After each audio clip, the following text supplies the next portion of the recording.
Tucker Carlson appeared to go full science denier on his show regarding climate change. Tragedy on a massive scale. When something this terrible happens, decent people pause. They put their own interests aside for a moment. They consider how they can help.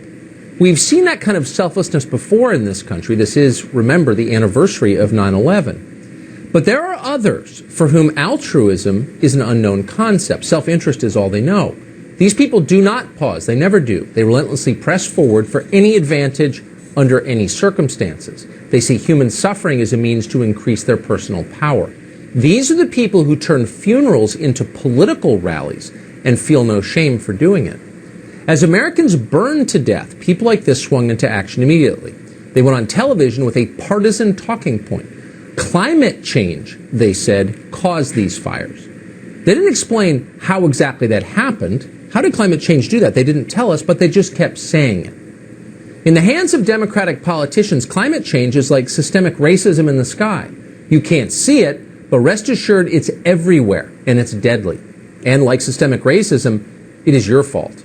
The American middle class did it. They caused climate change. They ate too many hamburgers. They drove too many SUVs. They had too many children.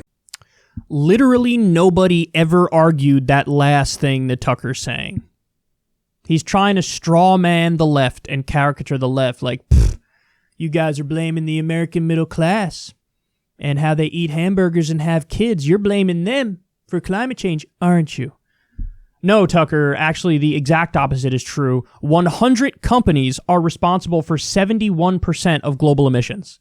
100 companies are responsible for 71% of global emissions. Climate change is not a problem that's an individual issue. That, like, you have to do it yourself, and you got to pull yourself up by your bootstraps, and you got to make the right decisions as a consumer or whatever. No, that's liberal claptrap nonsense. This is about the system. This is about you have to change things at the government level from the top down in order to really fight back against climate change. But he's shifting the issue and obfuscating, trying to make it look like, I, Tucker, am a defender of the middle class, and these crazy lefties are against you, and they want to blame you for climate change. Nobody said that. Nobody said that.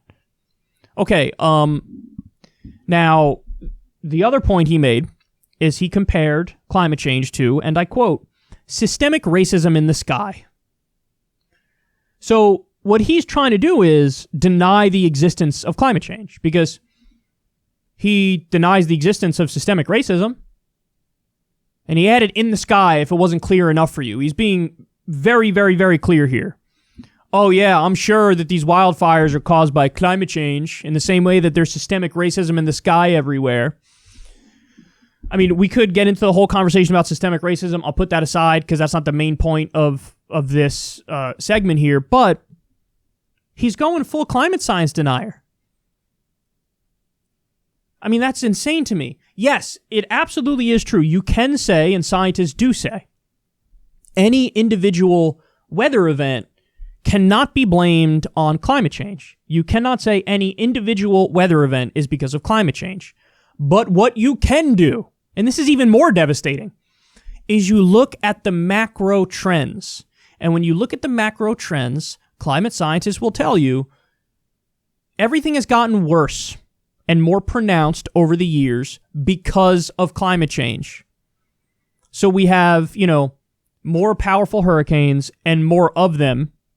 We have wildfires that are bigger, that are worse, and it's as a direct result of this.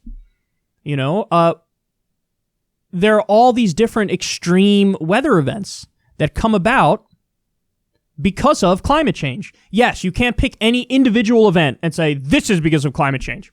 But if you look at the macro trend, there's no downplaying it. There's no denying it. It's all getting worse. And it is getting worse because the climate is changing. Now, that might trigger you, Tucker, but that's a scientific fact. And I thought you guys are supposed to be the facts over feelings guy.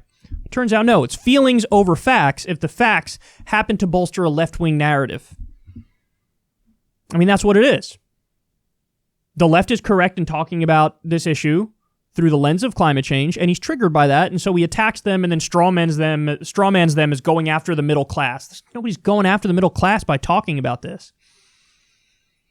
And by the way, this is the angle. This is why I'm mad at the left for not arguing this stuff better, because it should be pretty easy to make the case that when we talk about a Green New Deal, emphasis on the New Deal part. You know, the thing FDR did that helped get us out of the Great Depression and give people jobs and redistribute wealth to the majority of people. You know, that idea. Like, emphasis on the New Deal part of the Green New Deal, in that we can create millions of good paying jobs that are tied to a renewable green economy where we no longer need fossil fuels. But you bring that up, and then, of course, they get goofy, and they're like, oh, yeah, you want to ban airplanes, huh? For once in your life, can you engage honestly on this stuff? For once in your life. So anyway, Tucker going full climate science denier. Man, that's pathetic. And he's gone full, even with the Trump and the law and order thing and the rioters and the looters, he's gone all in on like, oh my God, this is the biggest issue in the country, oh my God.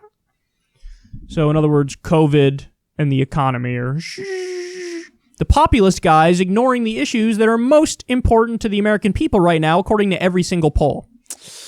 Almost seems not at all populist to me.